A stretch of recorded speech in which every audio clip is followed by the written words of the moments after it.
आज के चर्चा का विषय है कक्षा 8 विषय भूगोल हमारे संसाधन पुस्तक का अध्याय 3 जिसका नाम है खनिज एवं शक्ति संसाधन पार्ट 1। सभी बच्चों को मेरा जोहार। आज मैं कक्षा 8 के भूगोल विषय में तृतीय अध्याय जिसका नाम है खनिज और शक्ति संसाधन उसे लेकर आई हूँ। बच्चों, हमारे मन में एक प्रश्न तो उठता है कि जब वन के पेड़ बूढ़े हो जाते हैं, उनकी उम्र पूरी हो जाती है, तो आखिर उनका क्या होता है। तो बच्चों, आप लोग तो ग्रामीण क्षेत्र में रहने वाले हैं। वो पेड़ धीरे धीरे टूटकर धरती पर गिर जाते हैं और इसी तरह पेड़ पर पेड़ गिरते गिरते उस पर वजन पड़ते पड़ते वो रासायनिक संरचना उसकी बदल जाती है। वो ज़मीन में बहुत नीचे चले जाते हैं, है ना। या फिर हम लोग चट्टान भी पढ़े हैं, जब ज्वालामुखी फटता है तो उसके भीतर से लावा निकलता है। कुछ लावा पहाड़ के अंदर भी रह जाता है और सभी फिर धीरे धीरे कालांतर में ठंडे हो जाते हैं। तो बच्चों, वो भी जो अंदर में चीज़ें रह जाती हैं वो भी एक बहुमूल्य पदार्थ बन जाते हैं। तो उन सभी को क्या कहा जाता है जो ज़मीन के नीचे से निकाले जाते हैं, खनन करके निकाले जाते हैं, खोद के निकाले जाते हैं। हाँ, ठीक समझा, इसे खनिज कहते हैं। तो बच्चों, आज हम जानेंगे खनिज क्या है, खनिजों के प्रकार, खनिजों का निष्कर्षण, विश्व में खनिजों का वितरण और हमारे झारखंड राज्य में खनिजों का वितरण, खनिजों का उपयोग और खनिजों का संरक्षण। सामान्य शब्दों में वे सभी पदार्थ जो खनन के द्वारा प्राप्त होते हैं खनिज कहलाते हैं। खनिज संसाधन को आधुनिक औद्योगिक युग की रीढ़ कहा जाता है। जानते हैं बच्चों, खनिज सभी जगह पर एक समान नहीं मिलते हैं। अलग अलग चट्टानों में अलग अलग तरह के खनिज पाए जाते हैं। कुछ तो खनिज ऐसे क्षेत्र में भी पाए जाते हैं जहां इसे आसानी से प्राप्त नहीं किया जा सकता है, जैसे महासागरों की तली में, अंटार्कटिका, दुर्गम पहाड़ी क्षेत्रों आदि में। खनिज पदार्थ जो होते हैं वो प्राकृतिक प्रक्रियाओं के द्वारा अलग अलग दशाओं में निर्मित होते हैं और अपनी भौतिक गुण जैसे कि रंग हो गया, घनत्व हो गया, कठोरता, रासायनिक गुण में विलयता के आधार पर इसकी पहचान की जाती है। तो बच्चों, अब हम बात करेंगे खनिज के प्रकार के बारे में। बच्चों, क्या जानते हैं पृथ्वी पर 2800 से अधिक खनिजों की पहचान की गई है, जिसमें से लगभग 100 खनिज ही अयस्क समझे जाते हैं। अब आपके मन में प्रश्न हो रहा होगा कि अयस्क या और किसे कहते हैं।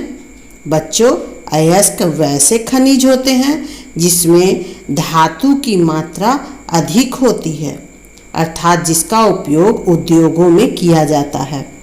संरचना यानी कि बनावट के आधार पर खनिज को मुख्यतः 2 भागों में बांटा जाता है, धात्विक और धात्विक। और धात्विक खनिज भी 2 प्रकार के होते हैं, लौह खनिज और अलौह खनिज। बच्चों, जिस खनिज में धातु की मात्रा ज़्यादा होती है उसे धात्विक खनिज कहते हैं। और इसका उदाहरण अगर हम लें तो इसमें लौह अयस्क है, मैग्नीज है। और धातु का जो हम लोग विशेषता है वो हम पहले भी पढ़े हैं। क्या होता है विशेषता? ऊष्मा का और विद्युत का सुचालक होता है, चमक होती है, धातुएं कठोर होती हैं, है ना। अब हम लोग बात करें अलौह धातुओं की, ठीक है। अलौह धातुओं में लौह तत्व नहीं होते हैं, जैसे सोना, चांदी, सीसा इत्यादि। जिस खनिजों में धातु नहीं पाई जाती है उसे अधात्विक खनिज कहते हैं। जैसे उदाहरण ले लें, चूना पत्थर, अब्रक, जिप्सम इत्यादि इसके उदाहरण हैं। खनिज ईंधन जैसे कोयला और पेट्रोलियम भी अधात्विक खनिज है, लेकिन इनके जलने से ऊर्जा की प्राप्ति होती है, अतः इसे ऊर्जा खनिज भी कहा जाता है। बच्चों, अब आपके अंदर जिज्ञासा हो रही होगी कि आखिर इतने तरह के खनिजों को क्या एक ही तरीका से निकाला जाता है? तो नहीं बच्चों, आप जानें कि खनिज को निकालने का भी अलग अलग तरीका होता है ना? तो आप चार्ट को देखिए, किस तरह से इसमें बताया गया है। पृथ्वी की सतह के अंदर दबी सैलों से खनिजों को बाहर निकालने की प्रक्रिया खनन कहलाती है। इसे हम लोग तो जान ही चुके थे। और खनिजों को खनन, प्रवेधन एवं आखनन विधि के द्वारा निकाला जाता है। खनिज जो कम गहराई में स्थित हैं वे पृथ्वी के ऊपरी स्तर को हटाकर निकाले जाते हैं। विवृत खनन या खुला खनन किसे कहते हैं? अधिक गहराई में स्थित खनिज निक्षेपों तक पहुंचने के लिए गहन वेधन विधि अपनाई जाती है। इसे कुपकी खनन भी कहते हैं। पेट्रोलियम और प्राकृतिक गैस धरातल से बहुत नीचे पाए जाते हैं। इसे निकालने के लिए गहन कूपों यानी कि कुओं की खुदाई की जाती है। इसे प्रवेधन कहते हैं। सतह के निकट स्थित खनिजों को जिस प्रक्रिया के द्वारा आसानी से खोदकर निकाला जाता है उसे आखनन कहते हैं, है ना? अब हम जानेंगे विश्व में कहाँ कहाँ किस तरह के खनिज पाए जाते हैं। मानचित्र देखिए, इसमें लोहा, तांबा और बॉक्साइट के वितरण को दिखाया गया है। बच्चों, अब हम महादेशों के अनुसार देखते हैं तो एशिया में भारत एवं चीन लौह अयस्क और कोयला का प्रमुख उत्पादक देश है। चीन विश्व का सबसे बड़ा कोयला उत्पादक देश है। भारत विश्व का तीसरा बड़ा कोयला उत्पादक देश है। लौह अयस्क का भी विश्व का सबसे बड़ा उत्पादक देश चीन है। ठीक है, भारत का स्थान लोहा अयस्क के उत्पादन में चौथा है। मध्य पूर्व के देश जैसे सऊदी अरब, इराक, ईरान, कुवैत आदि देशों में खनिज तेल प्रचुर भंडार में मिलता है ना? और इसके अतिरिक्त मैग्नीज, अबरख, तांबा, यूरेनियम, टीन आदि भी खनिज प्रचुरता से पाए जाते हैं। अब हम बात करें यूरोप में यूनाइटेड किंगडम और आइबेरियन प्रायद्वीप से लेकर पूर्व में यूराल पर्वत तक खनिज पेटी का विस्तार है। आइबेरियन प्रायद्वीप दक्षिणी पश्चिमी यूरोप में स्पेन एवं पुर्तगाल में विस्तृत है। देखिए, आप इसे मानचित्र की सहायता से थोड़ा समझने में सहायता मिलेगी। इन क्षेत्रों में लौह अयस्क, कोयला, लवण, पोटास इत्यादि का भंडार पाया जाता है। जर्मनी में रूर घाटी कोयला और रूस में यूराल पर्वत है जो लौह अयस्क के भंडार के रूप में प्रसिद्ध है। अब हम उत्तरी अमेरिका की ओर चले। उत्तरी अमेरिका में मध्यवर्ती कनाडा से लेकर मैक्सिको तक खनिज पेटी का विस्तार पाया जाता है। चित्र देखें, संयुक्त राज्य अमेरिका में अपलेशियन पर्वत कोयला भंडार एवं उत्पादन के लिए प्रसिद्ध है। इसी तरह महान झील प्रदेश में स्थित सुपीरियर झील लौह अयस्क के लिए प्रसिद्ध है। मैक्सिको चांदी तथा कनाडा में यूरेनियम मिलता है। अब हम दक्षिण अफ्रीका को भी देखें। ब्राज़ील के प्राचीनतम पठार और एंडीज वलित पर्वत क्षेत्र दक्षिण अमेरिका के प्रमुख खनिज क्षेत्र हैं। यहाँ लौह अयस्क, मैग्नीज, अबरख, खनिज तेल, चांदी, पोटास इत्यादि खनिजों का उत्खनन होता है। ब्राज़ील विश्व में लौह अयस्क का सबसे बड़ा उत्पादक है। चिली तथा पेरू तांबा उत्पादन में अग्रणी हैं। चिली स्थित एस्कोंडिडा, चिक्विमाता तथा कोलाहुसी विश्व का प्रसिद्ध तांबा खनन केंद्र है। वेनेजुएला में खनिज तेल का विस्तृत भंडार है। अफ्रीका महादेश की बात करें, खनिज संसाधनों की दृष्टि से अफ्रीका धनी महाद्वीप है। अफ्रीका हीरा, सोना एवं प्लैटिनम का विश्व में सबसे बड़ा उत्पादक है।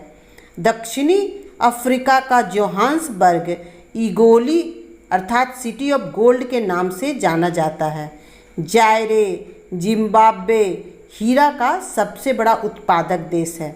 दक्षिणी अफ्रीका का किम्बरले हीरा उत्पादन के लिए विश्व प्रसिद्ध है। बच्चों, आप इसे महादेश का जो मानचित्र है उसकी सहायता से आप इसे याद कर सकते हैं। इसमें आप मार्क कर दीजिए, है ना, छोटे छोटे अक्षरों में लिख दीजिए, तो आपको इसको समझने में ज़्यादा आसानी होगी। तो अफ्रीका के नाइजीरिया, अंगोला और लीबिया में खनिज तेल पाया जाता है। अब सबसे छोटे महादेश की बात करें, ऑस्ट्रेलिया बॉक्साइट, सोना, हीरा, लोहा अयस्क, टीन, यूरेनियम एवं निकेल का बड़ा उत्पादक देश है। यह विश्व का सबसे बड़ा बॉक्साइट उत्पादक देश है। बॉक्साइट से एल्युमिनियम की प्राप्ति होती है। पश्चिमी ऑस्ट्रेलिया के कालगुडली एवं कूलगार्डी क्षेत्र सोने के उत्पादन के लिए जाने जाते हैं। अंटार्कटिका को विज्ञान के प्रति समर्पित महाद्वीप कहा जाता है। ट्रांस अंटार्कटिक पर्वत में कोयले एवं पूर्वी अंटार्कटिका के प्रिंस चार्ल्स पर्वत के निकट लोहे के निक्षेप का अनुमान लगाया गया है। यहाँ लौह अयस्क, सोना, चांदी, खनिज तेल भी अच्छी मात्रा में मिलते हैं। अब हम बात करें झारखंड के खनिज वितरण के। लोहा, भारत का 25% लोहा अयस्क झारखंड में संचित है। आप लोग पेज नंबर 27 को देखें, है ना।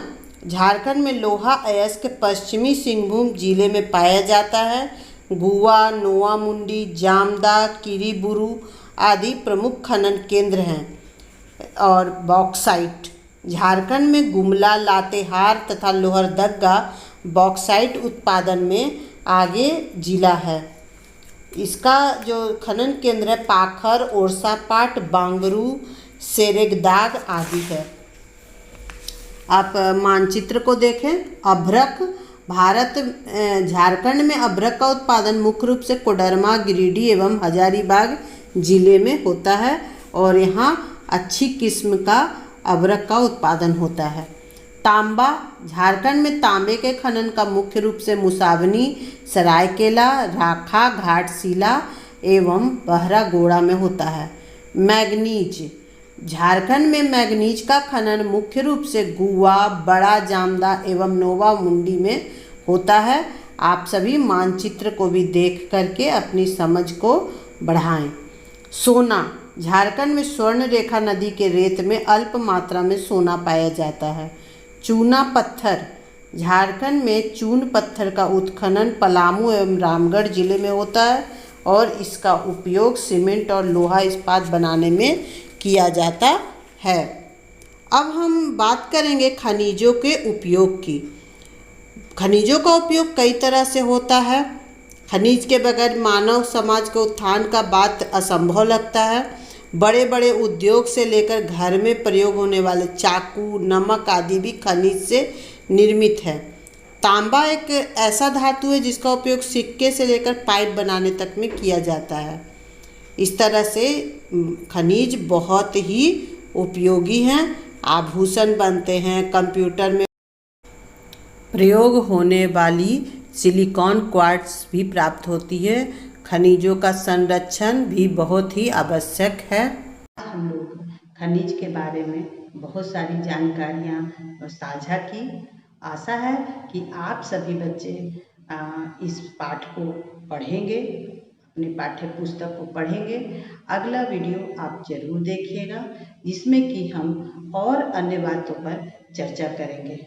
तो बच्चों अब ममता कुमारी आपसे विदा चाहती है।